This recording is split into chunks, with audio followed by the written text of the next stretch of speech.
Hi and welcome to The Winning Factor. I'm Alan Aitken, and on this show each week we take a look at a couple of upcoming races in Hong Kong and try to look for an angle to the race that might lead us into the winner. Well, big racing is back. The first Group 1s since International Day this Sunday, and the sprinters and the milers will be out. There's going to be a lot of information on these races, a lot of interviews, all the form and replays that you need all over the Hong Kong Jockey Club website. I'm certainly pointing you towards that. I'm going to deal with a couple of the support races, however. The first one being race 3, where our winning factor is the stable change. So this is a Class 4 1600 metres and a race with a few chances. I'm sure punters will be looking for a change of luck for Flying Luck. Ballistic Win is consistent. Matsu Victor racing very well, and down in the weights I'm sure there'll be fans of Sunday's Serenade and Mr Dapper. And where I want to concentrate is Mr Dapper and Flying Luck. First of all, Flying Luck, well, he's still quite lightly raced, only 7 starts.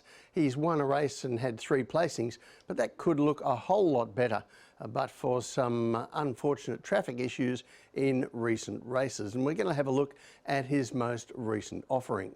This is race 313. He's in brown and orange colours, gate 7. And Flying Luck is sluggish out of the gates, something that I'll touch on a little bit later. And Vincent Ho has him positioned in midfield when the race settles down. Now you see on the heat map, the pace is okay early, but slows down after the 1200 metres. Flying Luck resents that slowdown, gets a touch keen at times, but what really costs him is that when Ho wants to build into the race at the 400 metres, he has some traffic issues. He has to wait while the winner, Legend St Paul's, up the front gets away. Flying Luck comes late, but too late.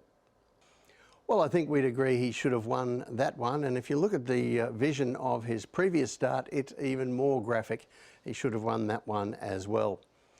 So the other horse that we're looking at here is Mr Dapper. Now, he's a bit more exposed than Flying Luck. He's had 16 starts, also has won only the 1 race, but he's recently moved to a new trainer, David Eustace.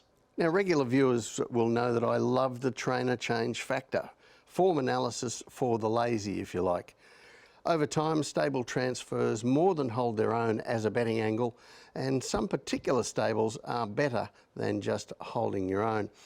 I looked at this factor early in the season when the numbers were still quite light and unimpressive, but we're nearly halfway through the season now. The numbers have climbed, and as you can see now, the wins have climbed well above the market expected wins by horses changing stables. So a horse changing trainers, regardless of form, I would say, is always worth a second look. But in the case of a horse like Mr Dapper, who does have some form, it really caught my eye that he is moving to one of the form trainers in Hong Kong in his first season, David Eustace. So how is the horse going? Well, he's had 1 trial since he moved to Eustace in November. That trial was a couple of weeks ago, and let's have a look at that. This is January 3rd, batch 9. He's in gate 3 grey with blue sleeves. Now, you'll see he stumbles quite badly when the gates open, almost hits his face on the ground. Not an ideal start, but Dylan Moe rides him along, gets him up outside the leader, where he travels well enough. Now, in the stretch, Moe takes him to the front, asks him for a proper effort with a slap of the whip, and keeps him up to his work before another runner gets past him late, even though the official result here was a dead heat. So I'd suggest the judge who put that down as a dead heat might be watching those finishes head on. Anyway, one of the mistakes that people make about barrier trials, people who are unfamiliar with them, is that they are really like races and that the finishing order really matters. Well, they aren't, and it doesn't. They are a training aid, barrier trials, and should be viewed that way. And that's why I like the fact that Dylan Moe sent this horse along in the straight, really gave him a little bit to do in the 1200 metre trial. And that's a good thing, because now he goes for the first run in 2 months into a race over 1600 metres. So that should really bring his fitness along. And I think that was a good pointer. The times were good. And if you are concerned about the fact that another horse got past him quite comfortably late there. That horse was Mask Rider, who came out and won his Hong Kong debut last week in a higher grade. On the map, and this is where the problems could start for Flying Luck. Unless his visiting rider, Blake Shin, can work some magic getting him out of the gates and into a good position. We saw how sluggish he was at the start in that replay, and that has been quite typical of this horse at the start, and that won't help him here. The pace looks only moderate. Yes, we do have a regular leader in Massive Action drawn out wide, and he'll be looking to cross the field and get to the front. But I think once he gets there, he won't be wanting to go too quickly if he gets to the lead by himself. Now, there is a possibility that something else, perhaps Gold Master, could add to the speed. This is a horse who's led in trials at times, but he's also been a very untidy beginner in his races. And if we look at past tactics on Mr. Dapper, he can race up on the speed, like we saw in that trial. And in this from a good draw, that looks a tactical edge. But the tip from me in race 3, Mr. Dapper. His winning factor, the stable change. Now, I think if everything fell into place for Flying Luck, he's a better grade of horse than this, and he would be the winner. However, we've seen on that video that getting everything to go right for him isn't as easy as it sounds. Mr. Dapper, he's not the same level of horse, but he's gone to a new trainer, something that we like. He's trialled well, and I think he'll have a tactical edge on the map as well. The second race I want to take a look at is race 9, where our winning factor is the pace. Now, this class 3, 1400 metres, sees the return of promising Packing Power after an enforced break mid-season.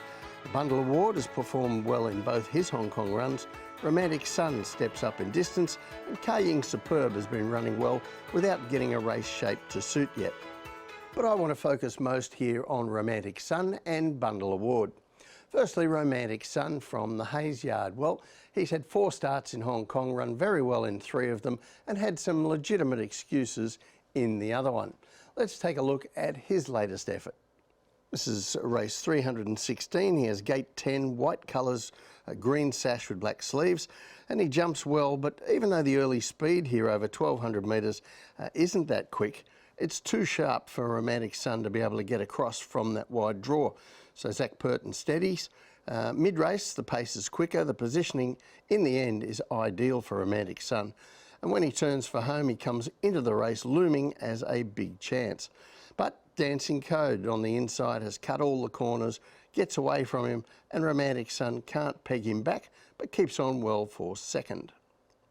Now, there's no shame in that. Dancing Code is a pretty talented horse to find in Class 3, especially when all the breaks go his way. So Romantic Sun, a good effort, but there was also a bit in that run that makes you think that David Hayes would be very much encouraged stepping him up into a 1400 metre race now. Now, Bundle Award, well, his first start, he was back and wide from gate 13 and ran well. And his latest start a couple of weeks ago, he also ran well without much help from the shape of the race. This is race 327. He's in gate 1 here, green and pink colours, and Bundle Award fluffs the start. Now, he quickly recovers in what is an okay initial speed for the first 200 metres, but then the anchors go out. Now, this was one of the slowest races of the Hong Kong season so far. From the 1200 to the 800 and 800 to 400, both were run almost a second slower than average before the leaders sprinted home a second faster than average down the straight. So that's a terrible race shape to be trying to make up ground, especially as you see him here in between horses without really clear room at all times to move. So Bundle Award, I think, does a very good job to finish third. And I think Sunday's race sets up for a more genuine contest. New Forest, he raced on the lead overseas and has shown some pace in his Hong Kong trials, so I expect he'll be positive. So will Packing Power, Ka-Ying Super and 80 Light Years, all coming from wider gates. It's probably not a fast pace. I don't think they're all going to go out there guns blazing wanting the lead, but there should be enough pace to make it an average tempo. Up with Charm, well, he gets blinkers on and race forward in New Zealand wearing that gear. while Romantic Sun is up in distance, drawn a little better, and I think this time he'll have the speed to sit in the first handful of runners. Bundle Award, as we saw there, didn't begin all that well second start, but he had begun well in his first Hong Kong run. So with a better jump Sunday and a likely faster pace, I think he'll map somewhere similar, trailing the speed horses again. So the tip from me in race 9, Bundle Award. His winning factor, the pace.